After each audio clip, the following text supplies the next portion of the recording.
organization that has the money and the sophistication to do this. Okay, John, thank you very much. I don't think we should be at all surprised that Osama bin Laden moves to the top of everybody's list in this. But John McCarthy makes a very interesting point, which we should talk to John Miller about this for a moment, which we should consider throughout the day. I remember sitting in this exact same chair at the time of the Oklahoma City bombing, and we all thought it was a Middle East attack. We all thought it was the Arabs attacking the United States, and that's where much of the violence is these days, but it was a sort of knee-jerk reaction, then it turned out to be one of our own. That's right, and it was a conclusion that was jumped to by the law enforcement establishment because it seemed to fit the pattern of conduct, a massive truck bomb. The difference was it was stateside, yet they were certainly surprised when they learned within days, actually with a car stop of Timothy McVeigh, that it was a homegrown plot.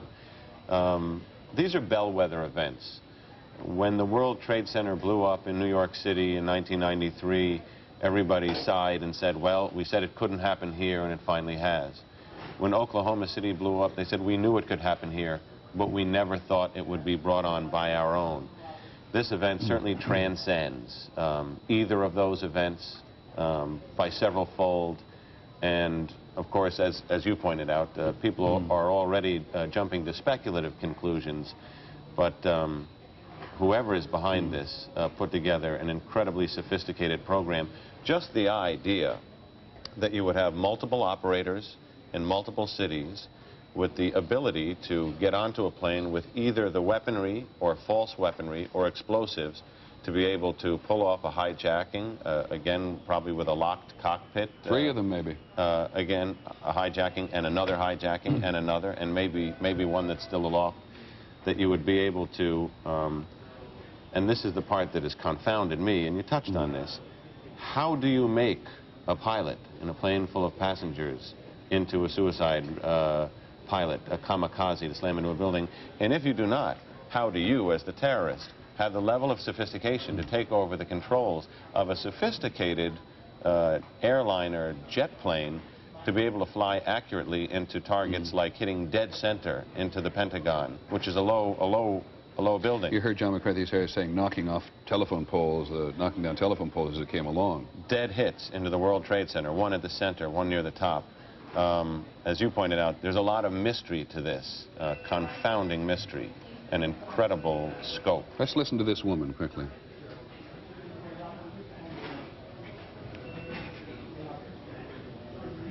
Well, we try to listen to this woman, not able to get her sound. Could somebody please turn up her sound if that's possible? We are looking at, in some cases here, because of the communications difficulties, but also the communication benefits we get from our ABC affiliate here in New York City. We're getting coverage which comes from a variety of sources. What you're seeing is West Street there, a block north of the World Trade Center. That was an emergency service police officer collapsing on the street. Let's listen to this man. Okay. Can I just ask our director to come to us for just a second then? I think it... Mr. Goodman? Thank you very much. Let's just continue to review. There's a hard issue here for an enormous number of people. What you've seen on television this morning, those twin trade towers first being hit and then collapsing before our A's, has an almost distant, we talked to both Pierre and John Bria, it has one distant quality to it because we're watching on television. We're so accustomed to violence on television. So accustomed. I mean, when the plane flew into one of the 2 towers which we saw before our eyes, you thought, well, you know, it's like the graphic artist, isn't it? So what we haven't had here yet is an appreciation of the suffering that's occurring on the streets and in those buildings. Well, what the widening scope of the injuries, they have now notified hospitals in the outlying boroughs outside Manhattan, and they have cleared routes through the streets, covering miles for caravans of ambulances to bring the injured out as they do the triage. The lower Manhattan and central Manhattan hospitals like Bellevue quickly filled up very early on. They have now set up a system of helicopters, which they have to be very careful with because of the ban on air traffic, that everybody knows who everybody is who's flying and that there's communications between all of them to shuttle people out. The military has offered military aircraft for that kind of transport, and military surgeons have been brought to the scene. One thing unfolding right now is they've asked for gas to be shut off in that area for blocks and blocks, because after the two collapses, gas mains were opened up and there's a gas leak in the air, which only fosters the danger of yet more explosions. Exactly. Pierre? Well, one of the things that they've been very concerned about in recent years is the notion that could hospitals deal with massive amounts of casualties like this. And now they're going to... Let me just interrupt you for a second so we hear it as it's happening.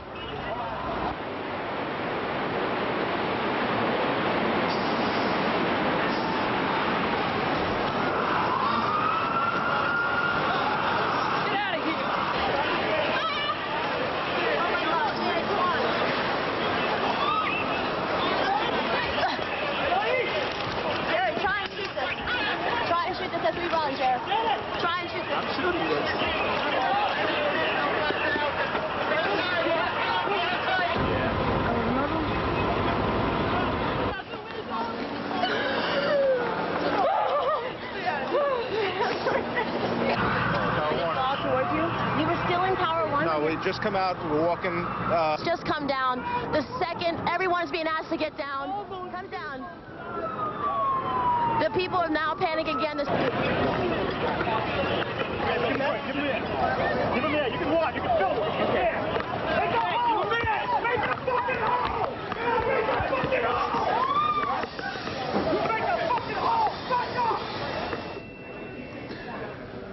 Well, scene has been repeated hundreds and hundreds of, as far as we know, thousands of times. The reports in John Miller was talking about the number of hospitals and the military making its medical staff available to the citizen, to the layman hierarchy here. We've had reports from various hospitals saying that hundreds of people are burned from head to toe. One doctor at St. Vincent's Hospital in Lower Manhattan just simply said the place was crowding up very quickly by people who had been burned. And the horrifying magnitude of all this is to be reminded. I think I'm going to try to get this right, Nancy, but I think maybe as many as 50,000 people work in the immediate area of the Trade Center, of the World Trade Center, in which there are these two twin towers. Am I right on that as many as 50,000 people work in? I don't know the figure, but the World Trade Center complex, not just the two towers, which are, over 100 stories each, but they're flanked by the World Financial Center. So there are clearly tens of thousands of people within a 2-block radius. And John McWethy, who called in just a short while from the Pentagon, talking about the aircraft that had penetrated the outer ring of the Pentagon to the inner ring, we're talking about the Pentagon now, had many floors of destruction and heavy casualties. It's just impossible at the moment to grasp, other than to try to aggregate the normal circumstances of how many people live and work in the immediate area. And thousands of people work in the Pentagon every day, which has now been overrun by local police and by state authorities and by the military itself trying to take care of its own. Tony Cordesman, who's one of our military analysts, is on the phone from Washington. Tony, what can you add to all this? Yes. Peter, can you hear me? Yes, Tony, I can. I think one of the things we need to understand is we've been preparing for this kind of event for nearly a decade. We've had presidential directives. It's a project called Homeland Defense. But quite frankly, what people were most worried about was the use of weapons of mass destruction, chemical, biological, or nuclear weapons. Well, we looked at this scenario, hijacked aircraft flying into buildings back in the 60s. It wasn't the focus of Homeland Defense activity. It wasn't something brought up on the screen of the Vice President's office, which formally is in charge with coordinating this effort. But Tony, you, I know, been party to a lot of these. Is that speaker I hear behind you? Yes, I'm Could you afraid just turn around and ask somebody to turn it down? Hold on, please. I'm on to Peter. Could you turn it down? Thanks very much. Sorry to interrupt them because they're all doing a job. But your involvement here is important because you've been involved in so much of planning and study of this operation. I don't get it. In the 1960s, yes, we looked at the possibility that people would hijack airplanes and fly into buildings. How did it get off the radar? I think the problem, Peter, is literally we have tens of thousands of points of vulnerability. As Jack McWethy pointed earlier, it's the Pentagon. It's symbols of our national heritage, like the National Archives. It's major utilities. nuclear power plants, targets like ABC News and the networks. The problem is that anticipating all these points of vulnerability in a democratic society and defending them is almost impossible. There's always been this area of vulnerability, and we've always put civil liberties and civil rights before trying to deal with a comprehensive defense. This may change those priorities. It certainly is something short, if not actually at the level, of an act of war. And Tony, you have seen us this morning, or heard us this morning, go through the ritual of reciting that somebody had claimed responsibility, someone had denied responsibilities. The Palestinian Authority in the person of Yasser Arafat was very quick to come along and offer condolences to the people of the United States, to put as much distance between himself, because he gets blamed for a lot in the Middle East, certainly by the Israelis. Do you have any feel for how complicated an operation this is and who might be able to mount it, or are we just blowing in the wind at the moment? You're not blowing in the wind at all, Peter. This is so complicated an operation that one reason we weren't ready is that no one believed there was an organization with either the intention or the capability to execute something like this. People talk about bin Laden's group, but it's an umbrella group. It is the elements under it that would have had to do it, not bin Laden himself. We have talked about Iraq, but Iraq's operations have never been particularly sophisticated. We've talked about Iran, but while we can identify that the Iranian leadership was involved in Al-Khobar, we've never seen anything this ambitious. And groups outside the Middle East, like the Japanese Red Brigades, have never come close to this level of operation. I think it's also important to note that we talked earlier about bin Laden being Arab. Bin Laden's operations now have many elements that are not Arab. They are Islamist extremists. They involve groups from countries like Pakistan and other elements. And what we've never seen is a level of coordination among all of these different groups that would lead us to prepare. Okay, Tony, thank you very much. Very, very grateful to have you here and to remind us all that what has been happening to us all, in terms of being witnesses today to this, and everybody's now gets deeply emotional about the people who've been involved. I can remind you that many thousands of people work in the Twin Trade Towers in New York City, many thousands of people that work in the Pentagon. There have been 2 aircraft at least today which have gone down with passenger loads on board.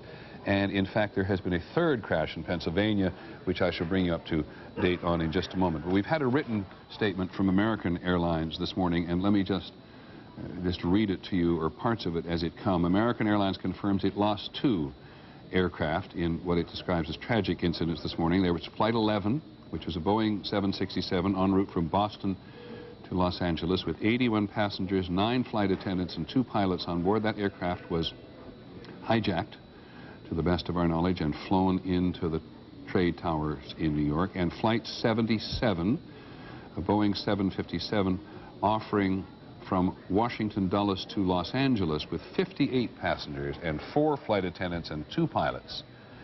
That aircraft is a little more uncertain. That is not a huge, it's a big aircraft, 757, but we're not certain whether that's the one that went into the Pentagon or whether it's one of the other aircraft that went into the Twin Trade Towers. But the government has now shut down the entire air traffic system in the United States. And we learned just a while ago, for example, that all international flights heading to Canada we're now going to be, for the United States, we're going to be diverted to Canada.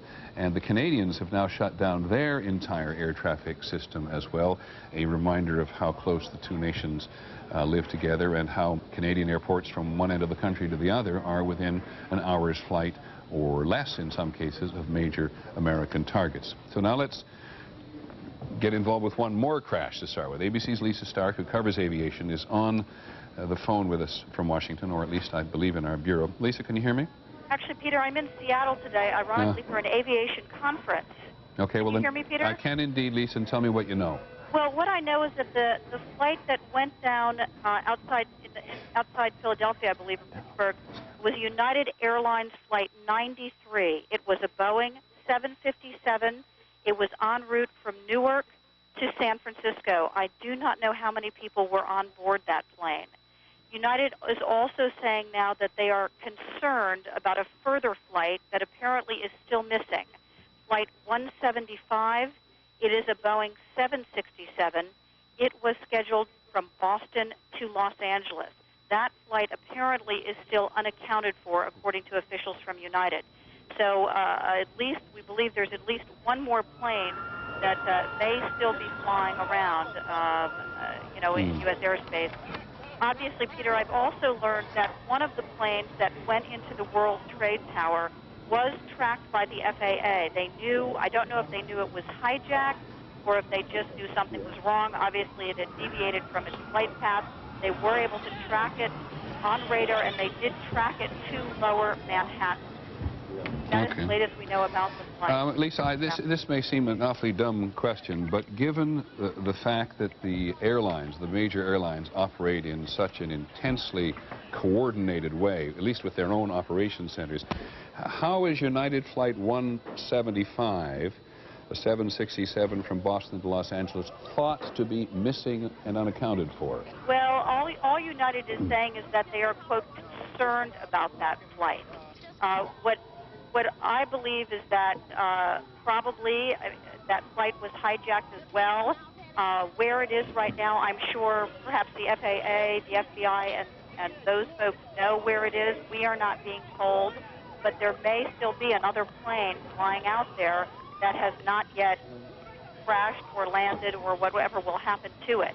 But that flight is apparently at least unaccounted for at this time as far as public release. I'm sure someone knows where that flight is. Yeah, okay, thanks very much then. Lisa Stark in Seattle today. Thought she was in Washington, covers aviation for us. Barbara Starr, one of our principal reporters at the Pentagon, I think is on the line as well. Barbara? Barbara, do you hear me? Barbara Starr? Yes, Peter, I'm standing outside the Pentagon. About 10 or 15 minutes ago, we saw 50 to 75 military personnel move onto the helipad. They are stretcher-bearer volunteers.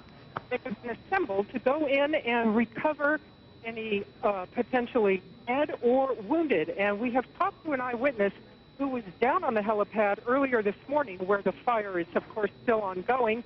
He reported seeing more than a dozen wounded personnel earlier this morning. We have seen ambulances carry people off. About an hour ago, we saw emergency medical personnel bringing out a woman and a small child in their arms. So the situation here remains quite unsettled. Can you describe a little more generally what unsettled mean? Is it calm? Is there chaos? We have had periods of what can only be described as chaos. About 15 minutes ago, security personnel came through again and told us to start running, to move back, that there was another aircraft moving up the Potomac River from the south at a high rate of speed. Well, that apparently did not occur, and we have now moved back to our original camera position.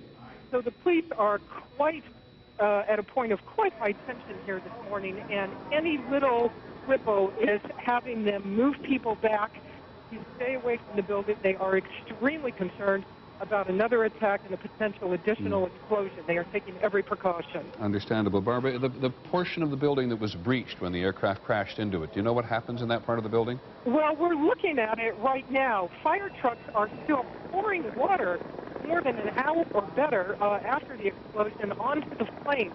This has occurred where the helipad is, a helicopter pad with a small control tower where military helicopters, and including Air Force One helicopters, take off and land regularly. A very senior military official told us he heard an explosion on the 5th floor of the Pentagon, and he believes that that's where the impact was. But looking at the side of the building, you can see smoke and flames, and the building is singed, literally top to bottom. Water is continuing to be poured on the flames by fire companies. Thank you, Barbara Starr, very much. We've just seen a helicopter flying over the center portion of the District of Columbia. Maybe we can get another glimpse at that. It's gone out of frame now. I am wondering now whether or not we are not possibly looking at the president returning to the White House. Claire Shipman, you've got a pretty decent vantage point over the White House. Is that possibly what we're looking at? Okay, Claire Shipman will get to us when she's got a very good vantage point over the White House. It does not by any means look like the traditional arrival of the president from Andrews Air Force Base in a Marine helicopter on the south lawn of the White House, and quite frankly, everybody on the roof, with a few remaining people on the roof of the building now. This is a permanent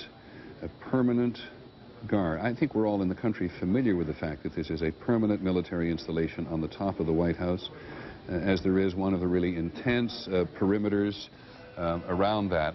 But I think they would not have been quite so relaxed if the president was returning to the White House. And you heard John Cochran report from Florida a while ago that there is nobody's told him where the president is going to land on his way back. In fact, he does traditionally land at Andrews Air Force Base, and we have no idea precisely where he is going to land. And but there is no doubt at the moment that authorities are on alert from coast to coast still. All air traffic halted.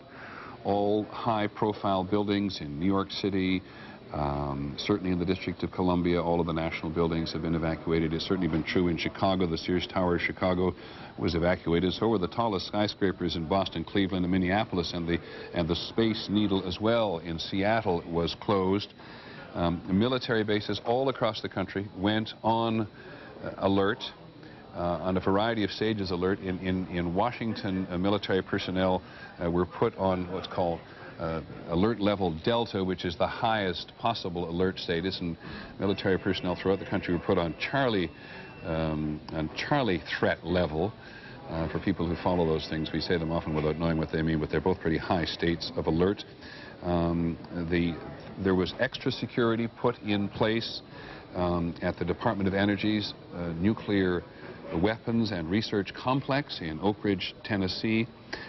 They put in extra security at the Los Alamos National Lab in New Mexico, and among the other places at Fort Detrick in Frederick, Maryland. This is to give you some sense of the magnitude. We're looking at a limited amount of picture of New York City and Washington, but let me go on with this list of what people did across the country today. In Louisiana, the state police urged all petrochemical and pipeline companies to be on alert.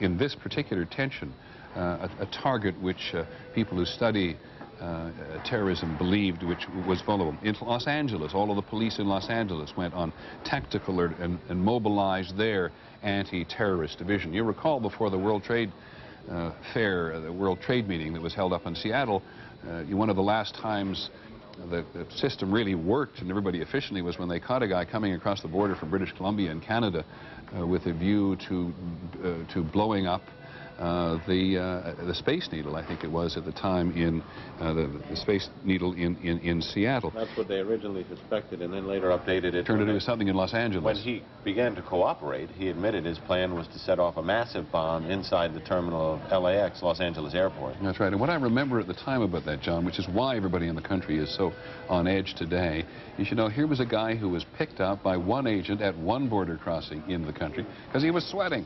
One alert agent who didn't like the fact that he was panicking. Yeah, okay. Under questioning. Let me go back now to the World Trade Center. Just to finish this very quickly. Under orders from the FAA, airports nationwide are now closed all across the country. Anybody's just connecting with the world today and you're planning to go anywhere on an aircraft from one place to another, you can just forget it. So let's go back to the World Trade Center in Lower Manhattan on the west side and talk to Don Dahler. Don. Over for New York yet. As you know, this is one of the most densely constructed pieces of real estate in the world, and when the Twin Towers collapsed, it appears that they ignited fires on surrounding buildings. I'm seeing a huge amount of smoke. Just about 15 minutes ago, there was a phalanx of firemen, I would say probably about 50 firemen, moving deliberately into this black cloud of smoke. They disappeared completely into it. Then about 5 minutes ago, there was quite a bit of activity as a number of police officers started moving back individuals as well as firemen who were with their fire trucks away. So they moved the line of demarcation back away from that area. And I can see at least 2 buildings look to be partially involved. Just from my vantage point, I'm about 4 blocks away from where the Twin Towers once stood.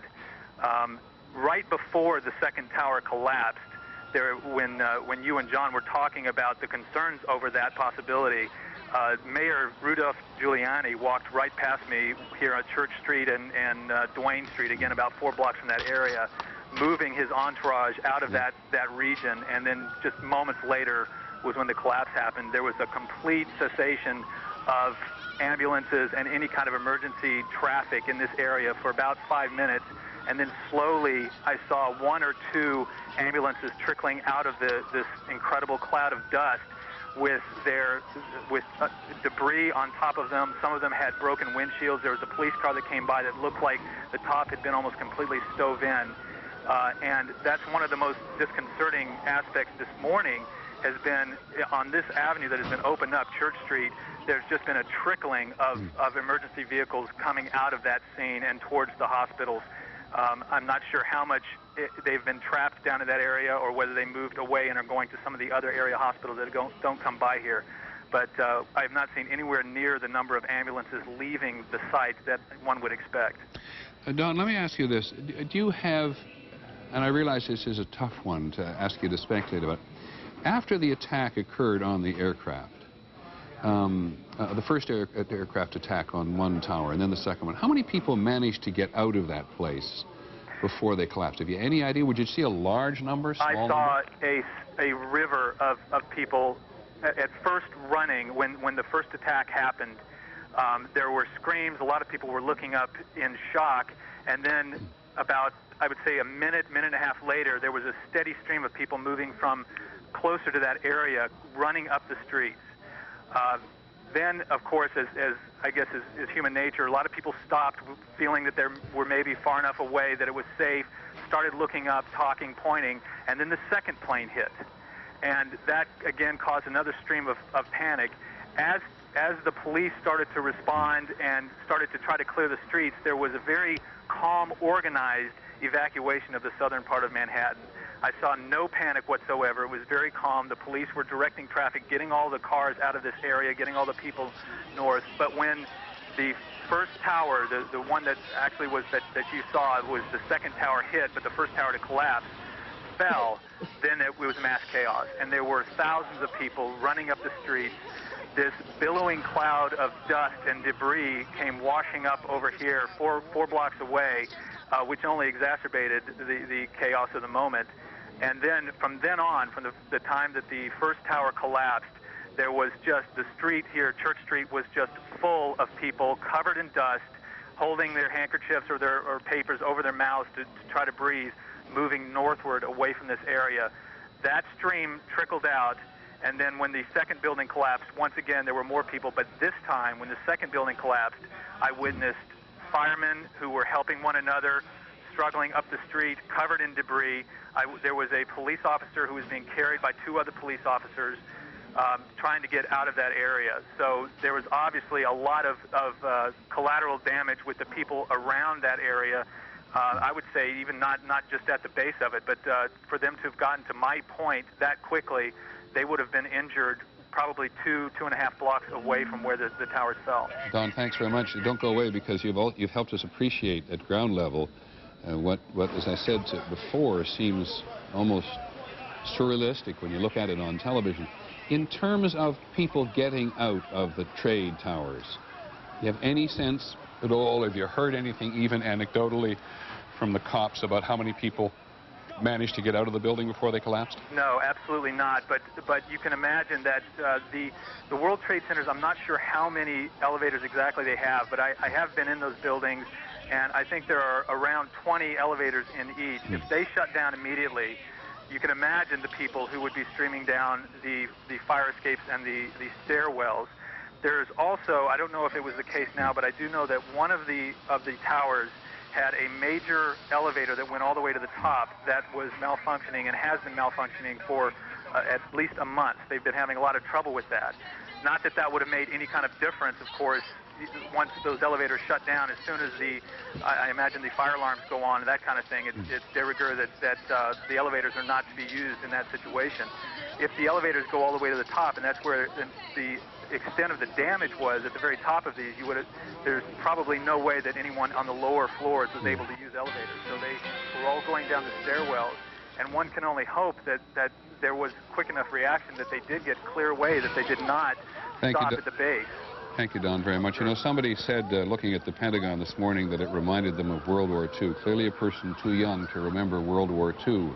But as you look at these scenes, you can feel absolutely clear that you're looking at the results of the United States at war with angry and vicious people who will do in the future, as they have in the past, whatever they can to get at the United States, this huge presence in the world, with any number of enemies in the world, with any number of people who feel the United States has messed up their lives or their countries or their movements or impeded them from something. And so, in fairness, without being too carried away with it, we are looking at pictures from a war zone this morning. Not a picture, something that looks like a war zone, looked like an old war zone, but is a picture of a current war zone in this endless battle between the United States and its enemies. Usually small groups of enemies. We're talking into countries to some extent here, but we're talking about the most unconventional form of warfare that man engages in, which is terrorism. Designed to cause terror, designed to have an impact on the psychology of Americans, designed to show that the United States is vulnerable. What better expresses American vulnerability than to watch these two symbols of American commerce and government and pride at the lower end of Manhattan collapsing in upon themselves after having been attacked by two hijacked aircraft. That is what it looks like at the moment. Looking out, this from the top of the ABC building, and we're like 60 blocks north, more than 60 blocks north of the trade centers, and as we look down, that's what they look like under normal circumstances. We can see them from almost anywhere in the city, and people go to the top of them on a regular basis so that they can see the huge surrounding area, including, I might add, right in their face, the Statue of Liberty on a day like today. And they are both gone. Now, just to deal with the possibility of the missing United Airlines flight, the mayor of Cleveland, Michael White, says that a Boeing 767 out of Boston has made an emergency landing at Cleveland Hopkins International Airport because of concerns that it may have a bomb aboard. There is some possibility that may be the missing United flight, but we do not know. But anybody who's in an aircraft this morning and made an emergency landing safely is probably one hugely relieved person at the moment. I want to go back to Washington. Claire Shipman is just across Lafayette Park from the White House. It's a traditional place in which we broadcast from when we're covering White House and Washington affairs. Claire, do we know where the president is at the moment? Well, Peter, that's what we've been trying to figure out. I've been told by sources that Air Force One hasn't landed yet. What we're trying to figure out is, as you were talking about earlier, where that plane will land and where the president will go. The Secret Service have essentially told me, we have an emergency plan in place for exactly this sort of thing, and of course, we're not going to tell you where we take our protectees, including the president. And there was some question about whether he would even land, as he normally does, at Andrews Air Force Base. Now, there is a small press pool traveling with him on Air Force One. I've been told they may stick fairly close with him once he does land, so we may learn something more. But in addition, the entire staff of the White House and the old Executive Office building, State Department, has been scattered around town. There's no reaching anybody from the NSC, the press office.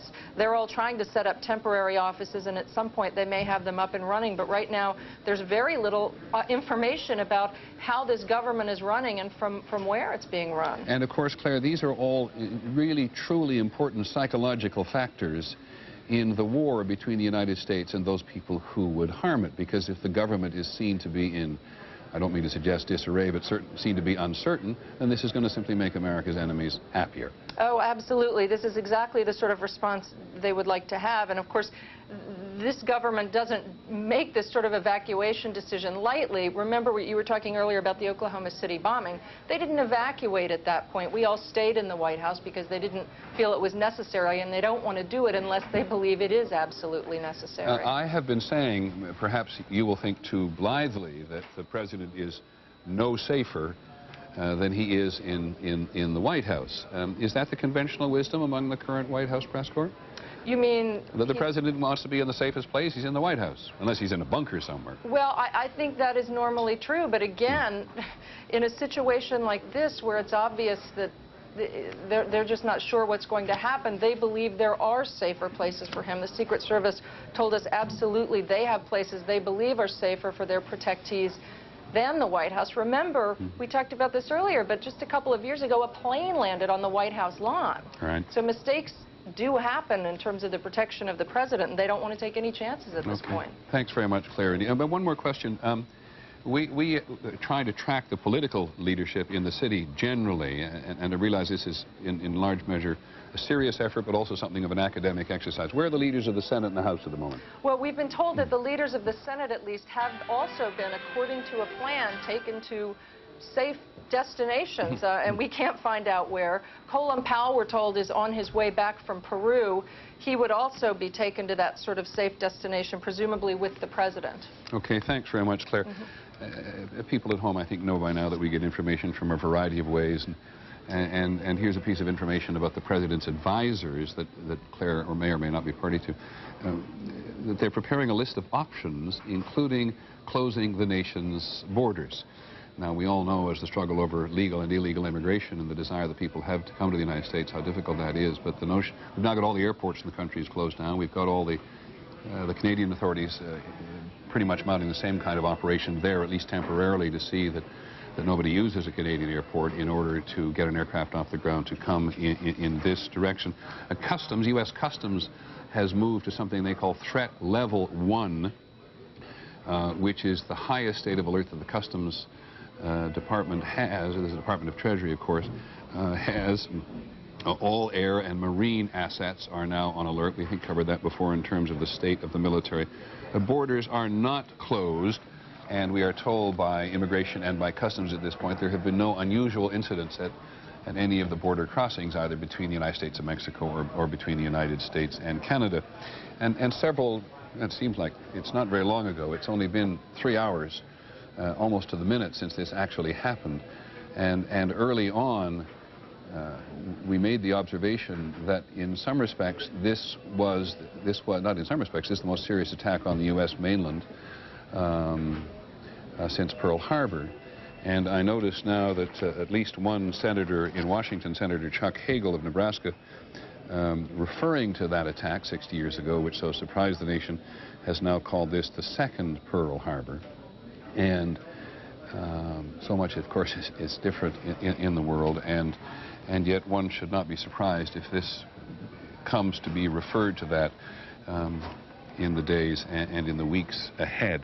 We've managed to put together a couple of pieces of information on tape, and one of them is, I believe, a quick comment and a quick comment only from Mayor Giuliani of New York. Can we just roll that, please? Hold on.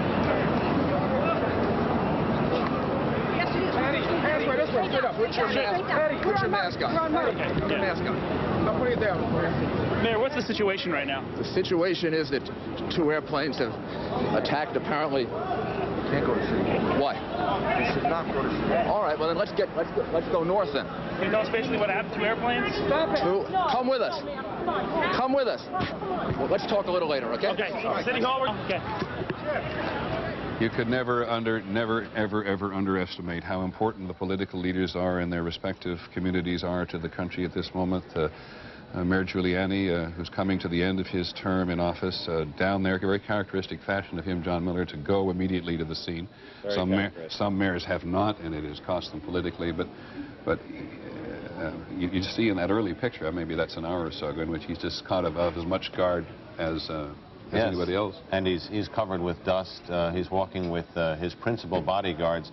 The other man wearing the mask, who stopped him from speaking, obviously for security reasons, wanting to get him further out of the area, was his police commissioner, Bernard Kerik, who, as the mayor was about to stop and give a briefing, said, no, we have to go further out, concerned for, you know, other damage and his safety. Okay.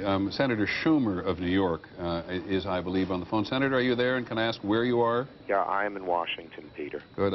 Obviously, you, sir, have something to say, and here's the space. Well, I just, you know, I mean, we're all just totally shocked here. I mean, probably there are millions of New Yorkers who are in my position. My wife works, I'm in Washington, but my wife works a quarter of a mile from the World Trade Center. My daughter goes to high school within the shadow of the World Trade Center. Have you spoken to them both? I did speak finally to my daughter. I spoke to my wife earlier this morning, and I spoke to my daughter about a half hour ago. Both were obviously extremely shaken by what's happened here. Senator, you know precisely that 50,000 people work in the World Trade Center. There are 155 businesses in there, and 80,000 people visit the World Trade Center every day. How can you give us some sense of your feeling about the magnitude of this, your knowledge of the magnitude of this? It leaves you almost speechless. I was going through each floor, and I know people on almost every other floor, and I'm sure that's true of so many people here. This is such a dastardly act aimed at the heart of America and the heart of New York, and it is... You don't even know what to think. It is just so awful. Senator, I apologize for We're interrupting. going to have to Senator, redouble our efforts because terrorism leaves nobody out. Senator, I apologize for interrupting you. I really do. But this is an American Airlines news conference, which we do want to have. We'll come back to. Not that I'm aware of. We've been in business here 26 years. Have we ever done this, close the air side to all the terminal buildings? This is unprecedented. Yes, sir. We have not done it. It is this level of security has not happened before. We hear from the aviation community that there is a rumor that military jets are escorting a commercial aircraft to this airport right now. Can either of you comment about that?